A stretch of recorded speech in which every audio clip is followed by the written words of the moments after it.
I hated to ask, but could I crash at your place for a few days? Dad had been kicked out of the family home by my sisters and mom, and now he stood at my doorstep. Seeing Dad, who had always been so strong, talk about reaching his limit, I blamed myself. "I'm sorry, Dad," I said, trying to apologize for my inability to help alleviate his suffering. In that moment, as I struggled with my guilt, my husband Ethan spoke up. "Let's live with your father-in-law. Are you sure?" I turned to Ethan, surprise evident in my voice. Dad, too, could barely hide his shock, his eyes wide open. "My name is Emily, and I'm 26 years old. Ethan and I started dating in college, and we got married 2 years ago. Our days are filled with a fulfilling work-life balance. Ethan is my best supporter, always by my side. I never thought I'd find someone who gives me such confidence, let alone marry them." As the youngest of 3 sisters, I grew up in an environment where I could never go against my mom and my sisters. I was always the last one in line for attention from mom, and also the lowest in rank among my sisters. Every time I voiced an opinion, sharp words would come flying back at me. Over time, I stopped expressing myself and started to suppress my feelings. I bore the treatment of being treated like a servant by my mom and my sisters without complaining. I wanted a boy. When I found out you were another girl, I was so disgusted. Grace and Ashley are enough for girls. You're an unwanted child, and yet here you are in his house. If you want to stay here, you have to work. Mom often belittled me like this. Even if you tell me that, how many times have I swallowed my words, the ones I wanted to say back to her? By the time I entered elementary school, I was in charge of most of the household chores, from preparing meals and doing laundry to getting the bath ready. People around me would praise me, saying, "That's impressive," or "You're so responsible." But I only found joy in that at first. "It's a given that you do all these things," Mom would say, with no words of thanks or praise. Instead, I was constantly being reprimanded for my cooking or the way I folded the laundry. The one who kept me going through all this was Dad. Unlike Mom and my sisters, Dad loved me and respected me. As the only man in the family, Dad was not well liked by Mom and my sisters, and his power within the family was as low as mine. But he always stood up for me. "I'm sorry, Emily. You always have to put up with so much. If only we could all live in harmony." Dad would often hold me tight and say these things. Despite his early mornings and late nights for work, Dad would always spend his days off with me, fulfilling Mom and my sister's demands together. And he always listened to my feelings and accepted my words. But my mom and her cohorts didn't seem to like that. "There's no one to protect you today," they'd tell me, pushing more chores onto me. They'd hurl harsh words at Dad too, such as, "For a man, low income," and my sisters would follow their lead, laughing and saying, "Disgusting," and "Don't open your mouth." So no matter how much Dad tried to be a pillar of support, I was becoming increasingly frail. Noticing my distress, Dad said something to me when I entered high school. "Emily, study as much as you can, then go to college, leave this house, and live on your own. You, Emily, have so many possibilities. There's no need to endure and stay in this house forever. I want you to live your life," my father urged me. At his words, I felt both elated and anxious. At the time, my eldest sister Grace, 6 years older than me, was attending a private university, and Ashley, 4 years older, was at a vocational school. Mom would often ridicule Dad for his low income and tell me, "We're poor because he doesn't bring in money, so you should start working once you graduate from high school." Because of this, I believed our family was financially struggling. Despite that, I worried if Dad was pushing himself too hard by telling me to go to college and live on my own. But Dad insisted, "There's no need to worry about money. I feel responsible for making you suffer so much. That's why I don't want you to endure any longer." "Dad," I said, "this is a request from your father. You don't have to worry about anything. Just go to the university you want, study what you want, find what you love to do. I want you to lead a happy life to make up for the hardship you've been through." I could feel his strong resolve as he gripped my shoulder, his eyes moist with tears. From then on, I devoted myself to the studies I had neglected, juggling the overbearing instructions from my mom and sisters. I spent all my remaining time studying at my desk. My hard work paid off, and I was accepted into a university. Dad and I embraced each other, sharing the joy of my acceptance. I kept it a secret from Mom and my sisters until the last minute, only announcing my plans to go to college and live alone on the day I was moving. At that time, Grace had already moved out and was living on her own. leaving only Mom and Ashley at home, who showered me with shouts of rage. I endured their harsh words until the end, finally breaking free from them. I kept my new mobile phone, a gift from Dad, a secret, not telling them which university I was going to or where I was going to live. Though I stayed in touch with Dad, I started a life without any involvement with my mom or my sisters. But just because I escaped from them didn't mean my university life was smooth sailing. I wasn't used to speaking my mind, and as a timid person, I was somewhat invisible in my department, unable to make friends. Then Ethan reached out to me. "What do you think, Emily?" I was surprised when Ethan, the bright and central figure of the group, spoke to me. I was already uncomfortable speaking in front of people, and being put on the spot left me speechless. But Ethan pressed me. "You have thoughts, right? Share them. We won't know unless you say something," he said. Initially, I thought of Ethan as pushy and inconsiderate. But as time passed, I came to see the kindness in Ethan, how he respected people's opinions. Thanks to Ethan, I started to make friends. Before long, I found myself drawn to him, and by our 3rd year, our relationship had progressed to dating. When I started dating Ethan, Dad excitedly congratulated us. And when I found a job, when Ethan and I decided to move in together, and when we decided to get married, Dad celebrated my happiness as if it was his own. But I had always been worried about Dad. Since starting university, I hadn't been home and hadn't seen Dad even once. We stayed in touch, but I was still concerned.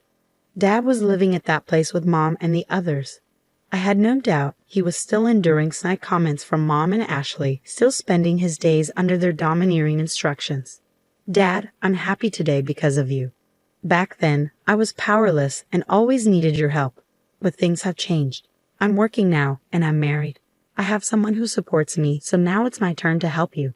Please let me know if you're in any trouble." I told him I announced my marriage. Having learned the importance of expressing my feelings to others since being with Ethan, I was finally able to put into words what I had never been able to tell Dad before. "Thank you," Dad replied, but until now, 2 years later, Dad never asked me for help. Furthermore, recently, I heard that Grace, who was supposed to be living alone, quit her job and returned to her parents' house. My worry for Dad had only increased. Then, one day, the doorbell rang just as I was confiding in Ethan about how worried I was about Dad. December was almost over, and even though it wasn't even 4 p.m., it was already getting dark outside. We had no scheduled deliveries, so we were surprised when we looked at the screen of the intercom. The person shown by the camera was none other than Dad.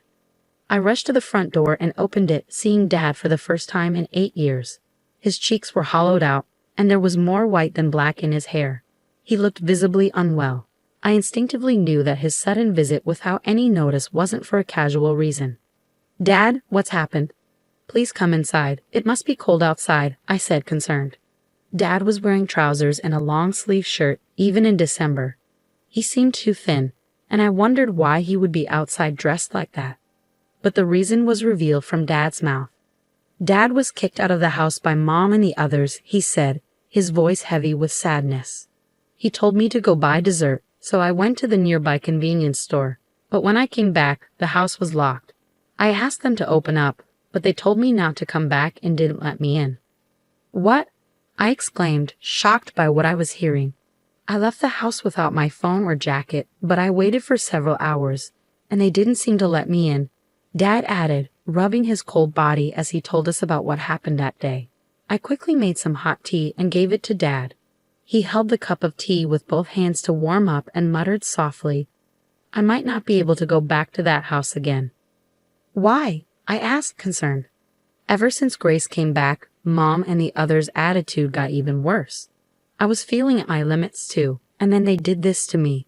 I don't even have the energy to go back. I think I should look for a monthly apartment and think about what to do in the future, Dad explained. "I'm sorry, but could I stay here for a few days? I'll leave as soon as I find an apartment," he added, his voice filled with weariness. I was worried, but I hadn't imagined it was this bad. Dad, who never complained before, was talking about his limits. "I'm sorry, Dad." I began ready to apologize for knowing about his troubles and not being able to do anything when Ethan spoke up. "Let's live with your father." Ethan raised his voice. "Are you sure?" I turned to my husband in surprise. Dad, too, unable to hide his surprise, opened his eyes wide. Sorry for being blunt, especially since we just met, but your father-in-law doesn't look too healthy. I think it would be best if we lived together to help him recover. Everything else can be figured out later, of course, only if he's okay with this, Ethan explained. Ethan's suggestion left Dad and me with nothing but gratitude, and so our new life as a trio began. Just a few days after Dad moved in, our doorbell rang again. All three of us were stunned by the figures displayed on the intercom screen. Mom and my sisters were standing there. Why here? I whispered, shocked and bitter past memories making my breath hitch. But I had to face them. I didn't know what they would do next, and panic set in. I opened the door, and before me stood my mother, flanked by Grace and Ashley. Wow, I didn't expect you to be living in such a fancy place. I thought you were scraping by in some rundown apartment, Mom remarked, her tone dripping with condescension. Hearing her voice after such a long time, all I could feel was resentment. Why are you here? I asked, trying to keep my tone steady despite the turmoil brewing within me. Your father's mobile had your address in it. I had no idea Emily even had a mobile phone. Why would you give him your contact info but not us? Are you honoring the wrong person? Grace interjected arrogantly, looking down at me, just as she always did. After Mom's words, seeing Grace like this, Mom smiled, satisfied, and spoke again. Well, never mind. Is your father here? We're having some trouble without him, she said, though there were no signs of actual distress on their faces. All three of them were smirking. In trouble? But you're the ones who kicked him out, I retorted, my irritation mounting with each word. You've become quite sassy, haven't you? So is he here? Move aside, Mom demanded, her typical overbearing tone evident in her condescending remarks about me. No, I responded firmly, fueled by Ethan's support and my own newfound strength. It would have been impossible in the past, but I had changed, all thanks to Ethan. Mom's irritation became apparent as she raised her voice. When did I ever give you permission to talk back? Just move. You can't even listen to what I say. I'm not the same person I used to be. I won't be pushed around by you, Mom. I refused firmly, Ethan coming up beside me, trying to shoo Mom and the others away. Despite our efforts, Mom and her group wouldn't leave. We repeated move and no until, tired of the ordeal or maybe having given up, Mom was the one to break first. That's enough. I don't want to hear any more from you. If you won't move, can you at least let us know when the money will be deposited in our account? It's really annoying that all you can do is put money in, and you can't even do that, Mom said, her words leaving me speechless. How did she think she's been able to live without working? My anger reached its peak. From now on, Dad will be living with us. Dad and I will no longer be pushed around by you guys.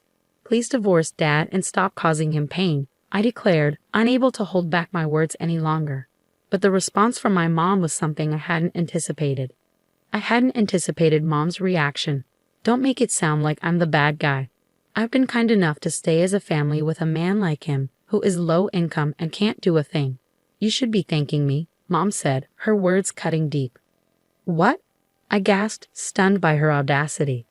You're just like your dad, a low-income loser acting high and mighty. But in the end, all you're doing is licking each other's wounds, Mom continued, her tone dripping with disdain. I felt like I was about to lose control. At Mom's words, I was on the verge of raising my voice, of lashing out, but then my husband spoke up. Emily works hard. She's a supervisor, earning a decent wage. I'd appreciate it if you didn't belittle us with comments about licking wounds. Ethan intervened, his voice firm. Mom retorted, Don't you dare talk back to me. You're an outsider, so stay quiet. That's when Dad, who should have been in the living room, was suddenly at my side, addressing Mom. I've heard enough. We can't impose on Emily and Ethan anymore. Let's get a divorce, Dad declared, surprising everyone. Dad, I exclaimed, shocked by his sudden proclamation. But my sisters chimed in with approval. That's fine, that's fine. We don't need a creepy guy like you, one of them called out. Encouraged by my sisters, Mom agreed, that's fine by me.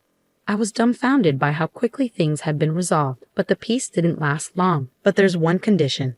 Hand over that house to me, then I'll give you your divorce. Mom laid out her demand, revealing her greed. I couldn't believe it. How greedy could this woman be? But Dad quickly agreed to Mom's demand. Dad, are you sure? I asked, shocked by his compliance. If that's all it takes to get a divorce, it's a small price to pay, Dad replied, smiling at me reassuringly before turning back to Mom with a serious expression. I'll do as you ask. Leave for today. I'll come over tomorrow. With that, Dad sent Mom and my sisters home. They continued to belittle me until the end, but I didn't care. I felt guilty for pushing for a divorce and causing Dad to lose his home, but Dad patted my shoulder reassuringly. It's not your fault, Emily. In fact, I'm glad you spoke up, he said. The next day, Dad went back home one last time with the divorce papers.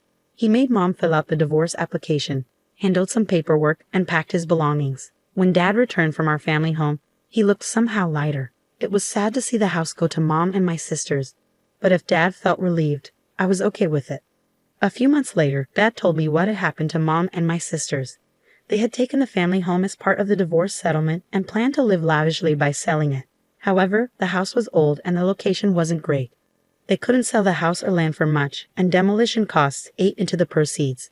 In the end, they were left with almost nothing. Now without a home or savings, Mom didn't work, and neither did Grace or Ashley have stable jobs. And with Dad gone, the same Dad they ridiculed for his low income status while they leaned on him for living expenses, the trio found themselves in dire straits. They tried seeking help and showed up at our house several times, but we never opened the door to them. Still, they refused to give up, causing commotion at the front porch. I finally had to tell them through the intercom, if you make any more noise, I'll call the cops. Now it seems they're barely managing, renting an apartment that's too cramped for 3. Even Mom, who never worked before, was seemingly forced to get a job. That's how desperate they were. Despite all the times they made fun of Dad and me as a trio, they now seem to be constantly bickering among themselves, blaming each other for their current circumstances. People rarely change. With neither Dad nor me around anymore, the ones I used to ridicule, they can't help but find someone else to target. It seems they're destined to lead lives filled with both physical and emotional poverty. Meanwhile, our lives have taken the polar opposite trajectory. Despite all their mockery about Dad being low income, he had actually been trading stocks for years, amassing a fortune. We only learned about this after the divorce was finalized. Dad feared that if any information leaked out, the trio would try to seize his assets, so he had decided not to mention it until the divorce was over. That's probably why he didn't mind giving up the family home. Now we're living comfortably in a new house that Dad built with his wealth. He quit his job to focus on his stocks. My husband and I have jobs too, so we're not struggling financially. We support each other while each maintaining our own financial independence. We hope to build a loving family that we couldn't have when we were young from here on out.